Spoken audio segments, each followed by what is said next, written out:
School के वो दिन भी क्या दिन थे, है ना, जब दुनिया बस क्लासरूम की चार दीवारों और किताबों के पन्नों में सिमटी हुई थी। मैं हमेशा से ही एक पढ़ाकू लड़की रही, जिसे सब नर्ड कहते थे। मेरा ज्यादातर वक्त लाइब्रेरी में या फिर अपनी किताबों के साथ गुजरता था। और फिर था वो किम तेह्युंग, हमारी क्लास का कोल्ड हार्टेड बैक बेंचर। वो सबसे अलग था, सबसे जुदा। हमेशा आखिरी बेंच पर अकेला बैठा रहता, कानों में ईयरफोन्स लगाए अपनी दुनिया में खोया हुआ। उसकी आंखें गहरी थीं, जैसे कोई राज छुपा हो उनमें। वो किसी से बात नहीं करता था और ना ही कोई उससे बात करने की हिम्मत करता था। टीचर्स भी उसे उसके हाल पर छोड़ देते थे। सब उसे घमंडी और अजीब समझते थे, पर मुझे वो हमेशा एक पहेली जैसा लगता था। एक ऐसी पहेली जिसे मैं सुलझाना चाहती थी।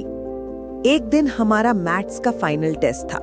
मैं पूरी तैयारी करके आई थी, पर पता नहीं क्यों एक सवाल पर आकर अटक गई। मैंने बहुत कोशिश की, पर कुछ समझ नहीं आ रहा था। वक्त तेजी से बीत रहा था और मेरी आंखों में आंसू आने लगे थे। मुझे लगा कि मैं फेल हो जाऊंगी। तभी अचानक मेरे पास एक छोटा सा कागज का टुकड़ा आकर गिरा। मैंने डरते डरते उसे उठाया और खोला। उस पे उसी सवाल का पूरा सॉल्यूशन लिखा हुआ था, एकदम साफ सुथरी हैंडराइटिंग में। मैंने हैरान होकर पीछे मुड़कर देखा। तेह्युंग मुझे ही देख रहा था।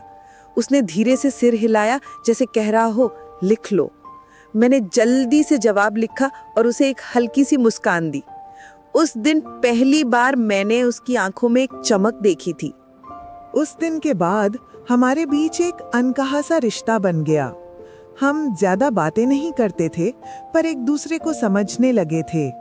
कभी वो लंच ब्रेक में चुपके से मेरे टिफिन में अपनी चॉकलेट रख देता, तो कभी मैं उसके लिए लाइब्रेरी से कोई अच्छी सी किताब ले आती।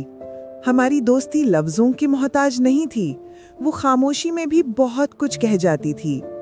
एक शाम स्कूल के बाद बहुत तेज बारिश हो रही थी। हम दोनों स्कूल के पोर्च में खड़े थे, बारिश रुकने का इंतजार कर रहे थे।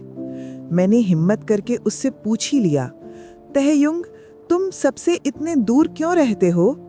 उसने कुछ देर खामोशी से बारिश की बूंदों को देखा और फिर मेरी तरफ मुड़कर कहा, क्योंकि भीड़ में अक्सर लोग खो जाते हैं और मैं तुम्हें कभी खोना नहीं चाहता था। उसकी ये बात मेरे दिल को छू गई। उस दिन मुझे एहसास हुआ कि उसका दिल कोल्ड नहीं, बल्कि बहुत नरम था। वो बस उसे दुनिया से छुपा कर रखता था। देखते देखते स्कूल के आखिरी दिन भी आ गए। ग्रेजुएशन डे पर सब बहुत खुश थे, एक दूसरे से गले मिल रहे थे, प्रॉमिसेस कर रहे थे। मेरी आंखें बस तेह्युंग को ढूंढ रही थीं। मैं उसे थैंक यू बोलना चाहती थी, हर उस पल के लिए जो उसने मेरे लिए खास बनाया था। पर वो कहीं नहीं मिला। मैंने उसे पूरे स्कूल में ढूंढा, पर उसका कोई पता नहीं था। किसी को नहीं पता था कि वो कहाँ गया। वो बिना किसी को बताए, बिना अलविदा कहे बस चला गया था। मेरा दिल टूट गया। सालों तक मेरे मन में ये सवाल रहा कि उसने ऐसा क्यों किया। फिर कई साल बाद एक दिन मैं अपने पुराने सामान को सहेज रही थी, तभी मुझे स्कूल की एक पुरानी किताब मिली। ये वही किताब थी जो तेह्युंग ने मुझे दी थी। जैसे ही मैंने उसे खोला, उसके पन्नों के बीच से एक पुराना पीला पड़ चुका खत नीचे गिरा। मेरे हाथ कांप रहे थे। वो खत तेह्युंग का था।